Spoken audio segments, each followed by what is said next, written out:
അറിഞ്ഞില്ലേ? Toiba beef stall Kulathupuzha മാർക്കറ്റിനുള്ളിൽ പ്രവർത്തനം ആരംഭിച്ചിരിക്കുന്നു. ഗുണമേന്മയുടെ സ്ലോട്ടർ ഹൗസിൽ നിന്നും എത്തിച്ച് വിൽപ്പന നടത്തുന്നു. ഫോൺ 9207047875.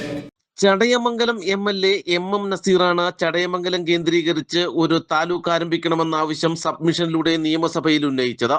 മണ്ഡലത്തിന്റെ അതിർത്തി പങ്കിടുന്ന നിലവിൽ പുനലൂർ താലൂക്കിന്റെ ഭാഗമായുള്ള എന്നാൽ ചടയമംഗലം നിയോജക മണ്ഡലത്തിൽ ഉൾപ്പെടുന്ന അലയമൺ പഞ്ചായത്തിലെ അലയമൺ ചണ്ണപ്പെട്ട വില്ലേജുകൾ കൂട്ടിച്ചേർത്ത് പുതിയ താലൂക്ക് വേണമെന്ന് അഭ്യൂഹങ്ങൾ വരുന്നതോടെ വലിയ പ്രതിഷേധമാണ് അലയമണ്ണിൽ ഉയരുന്നത്. ഭരണപ്രതിപക്ഷ ഭേദമന്യേ നാട്ടുകാരും റെസിഡൻസ് അസോസിയേഷൻ ഭാരവാഹികളും ഉൾപ്പെടെയുള്ളവർ പ്രതിഷേധവുമായി ഇതിനോടകം പരസ്യമായി രംഗത്തെത്തി കഴിഞ്ഞു. കഴിഞ്ഞ കുറേ നാളുകളായിട്ട് അലയമൺ പഞ്ചായത്തിനെ ഒരു ഫുട്ബോൾ കളിക്കുന്ന പോലെ തട്ടിക്കളിക്കുന്ന ഒരു സ്ഥിതിവിശേഷമാണ് ഉള്ളത്. ആദ്യം പത്തനാപുരം താലൂക്കിൻ്റെ ഭാഗമായിട്ടിരുന്ന അലയമൺ പഞ്ചായത്തിനെ പിന്നീട് പുനലൂർ താലൂക്കിൻ്റെ ഭാഗമാക്കി. അതിനുശേഷം പുനലൂർ നിയോജക മണ്ഡലത്തിൻ്റെ ഭാഗമായിട്ടിരുന്ന അലയമൺ പഞ്ചായത്തിനെ ചടയമംഗലം നിയോജക മണ്ഡലത്തിൻ്റെ ഭാഗമാക്കി. അതിനുശേഷം അഞ്ചൽ ബ്ലോക്ക് പഞ്ചായത്തിൻ്റെ ഭാഗമായിട്ടിരുന്ന അലയമൺ പഞ്ചായത്തിനെ ചടയമംഗലം ബ്ലോക്ക് പഞ്ചായത്തിലേക്ക് മാറ്റാൻ ശ്രമിക്കുകയും എന്നാൽ ശക്തമായിട്ടുള്ള ജനവികാരത്തെ തുടർന്ന് ആ തീരുമാനം മാറ്റുകയാണ് ഉണ്ടായത്. എന്നാൽ ഇപ്പോൾ വീണ്ടും ഉണ്ടായിരിക്കുന്ന ഒരു ക്രൈസിസ് എന്ന് പറയുന്നത് ഞങ്ങളുമായി യാതൊരു ബന്ധവുമില്ലാത്ത ചടയമംഗലം താലൂക്കിൻ്റെ ഭാഗമായിട്ട് അലയമൺ പഞ്ചായത്തിനെ മാറ്റാനുള്ള ഒരു ശ്രമമാണ് ഇപ്പോൾ നടക്കുന്നതാണ് നമ്മൾ മനസ്സിലാവുന്നത്. ഞങ്ങളെ സംബന്ധിച്ച് ഏറ്റവും പ്രധാനപ്പെട്ട പ്രശ്നമെന്ന് പറയുന്നത് ഞങ്ങളുടെ സാധാരണക്കാരായിട്ടുള്ള ആൾക്കാർക്കും പാവപ്പെട്ടവർക്കും ചടയമംഗലത്തെ സമീപിക്കണമെങ്കിൽ ഇവിടെ നിന്ന് ബസ് കയറി അഞ്ചലിൽ നിന്ന് ആയൂരിൽ നിന്ന് അടുത്ത ബസ് കയറി വേണം ചടയമംഗലത്തേക്കോ നിലമ്പൂരിലേക്കോ പോകുവാനായിട്ടുള്ളത്. എയർ ഡിസ്റ്റൻസ് നോക്കുമ്പോൾ ഒരുപക്ഷെ ചടയമംഗലം എന്ന് പറയുന്നത് അലയമൺ പഞ്ചായത്തുമായിട്ട് ചേർന്ന് കിടക്കുന്ന ഒരു സ്ഥലമായിരിക്കാം. എന്നാൽ ഞങ്ങളുടെ ജൈവപരമായിട്ട് ഞങ്ങൾക്ക് ഏറ്റവും കൂടുതൽ അടുപ്പമുള്ള പുനലൂരുമായിട്ടാണ്. അതുകൊണ്ട് ഞങ്ങൾ ഈ വിഷയം ബഹുമാനപ്പെട്ട സർക്കാർ തന്നെ പരിഹരിക്കേണ്ട വിഷയമായതുകൊണ്ട് ബഹുമാനപ്പെട്ട റവന്യൂ വകുപ്പ് മന്ത്രിയുടെയും ഞങ്ങളുടെ ചടയമംഗലം നിയോജകമണ്ഡലം MLA അതുപോലെ തന്നെ റവന്യൂ വകുപ്പ് പ്രിൻസിപ്പൽ സെക്രട്ടറിയുടെയും ശ്രദ്ധയിൽ ഈ വിഷയം പെടുത്തുവാനായിട്ടാണ് ഞങ്ങൾ ആഗ്രഹിക്കുന്നത്. നാട്ടുകാരുടെ പ്രതിഷേധത്തിന് കോൺഗ്രസ് ജനപ്രതിനിധികളും മുതിർന്ന നേതാക്കൾ ഉൾപ്പെടെയുള്ളവരും ഇതിനോടകം പരസ്യമായും രഹസ്യമായും പിന്തുണ അറിയിച്ചു കഴിഞ്ഞു. ചില ജനപ്രതിനിധികൾ നാട്ടുകാരുടെ പ്രതിഷേധ പോസ്റ്ററുകൾ സമൂഹ മാധ്യമങ്ങളിൽ പങ്കുവെക്കുകയും ചെയ്തതോടെ പുതിയ താലൂക്ക് രൂപീകരിക്കപ്പെട്ടാൽ അലയമൺ പഞ്ചായത്ത് എളുപ്പത്തിൽ അടർത്തി മാറ്റാമെന്ന ചിന്ത ബന്ധപ്പെട്ടവർക്ക് ഉപേക്ഷിക്കേണ്ടി വരും. മുമ്പ് പത്തനാപുരം താലൂക്കിന്റെ ഭാഗമായിരുന്നു അലയമൺ.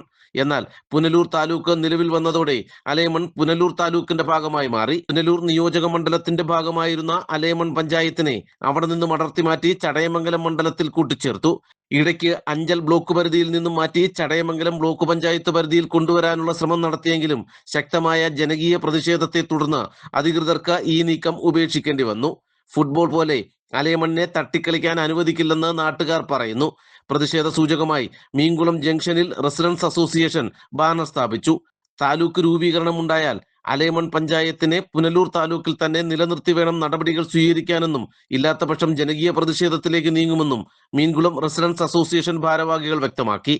ചണ്ണപ്പെട്ട ഉൾപ്പെടെ അഞ്ചൽ പട്ടണവുമായി ചേർന്ന് കിടക്കുന്ന അലയമൺ ഗ്രാമപഞ്ചായത്തിലെ മുഴുവൻ പ്രദേശങ്ങളും പുതുതായി രൂപീകരിക്കുന്ന ഒന്നുകിൽ ചടയമംഗലം അല്ലെങ്കിൽ കടയ്ക്കൽ കേന്ദ്രമാക്കി രൂപപ്പെട്ടു വരുന്ന താലൂക്കിലേക്ക് മാറ്റുന്നു എന്ന് പറയുന്നത് ഞങ്ങളെ വളരെ ആശങ്കപ്പെടുന്ന ഒരു കാര്യമാണ്. കാരണം ഇവിടുന്ന് ഞങ്ങളുടെ വിദ്യാർത്ഥികൾ അഞ്ചലിലോട്ടാണ് പോയി പഠിച്ചുകൊണ്ടിരുന്നത്. ഒരു ആശുപത്രി കേസ് വന്നാൽ അഞ്ചലോട്ട് പോകും, ഒരു പൊതു മാർക്കറ്റിൻ്റെ ആവശ്യം വന്നാൽ അഞ്ചലോട്ട് പോകും.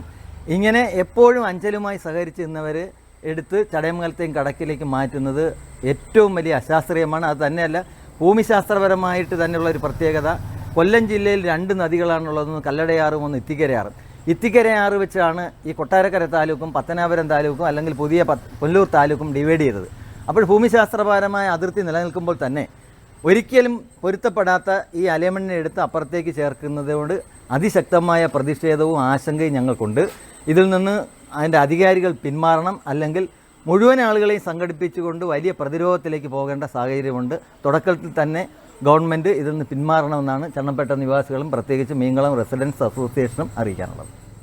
എന്നാൽ ചടയമംഗലം കേന്ദ്രീകരിച്ച് താലൂക്ക് എന്നത് ദീർഘനാളായി ജനങ്ങളുടെ ആവശ്യമാണെന്നും ഇത് നിയമസഭയിൽ ഉന്നയിക്കുക മാത്രമാണ് നിലവിൽ നടന്നിട്ടുള്ളതെന്നും കോൺഗ്രസ് നേതൃത്വം പറയുന്നു. പ്രാരംഭ പ്രവർത്തനങ്ങൾ പോലും ആരംഭിക്കാത്ത ഒരു വിഷയത്തിൽ ഇപ്പോൾ വിവാദം സൃഷ്ടിക്കേണ്ടതില്ലെന്നും നേതൃത്വം വ്യക്തമാക്കി. നാട്ടുവാർത്ത, അഞ്ചൽ. നല്ല കളക്ഷൻ ഉള്ളപ്പോൾ ബഡ്ജറ്റ് ഓക്കെ ആകില്ല. ബഡ്ജറ്റ് ഓക്കെ ആയാലോ നല്ല കളക്ഷനും കാണില്ല. എന്നാൽ ഇത് രണ്ടും ഒന്നിച്ച് ഓക്കെ ആകും ടോംസ് ഷൂസ് ആൻഡ് ബാഗ്സിൽ. ഏറ്റവും പുതിയ model chappals, shoes, school bags, school uniform shoes, belts, കുടകൾ, ഫാൻസി ഐറ്റംസ് എന്നിവയുടെ മറ്റെങ്ങും കാണാത്ത കളക്ഷൻ ഞങ്ങൾ ഒരുക്കിയിരിക്കുന്നു. കൂടാതെ സ്കൂൾ ബാഗുകൾക്കും യൂണിഫോം ഷൂസിനും ആകർഷകമായ ഓഫറുകളും ലഭ്യമാണ്. ബ്രാൻഡഡ് ഐറ്റംസ് കുറഞ്ഞ വിലയിൽ ലഭിക്കുന്ന അഞ്ചലിലെ ഏക സ്ഥാപനം Toms shoes and bags, opposite Chellarikkal auditorium, Kulathupuzha road, college junction, Anchal. Phone 6238160563 9645903636.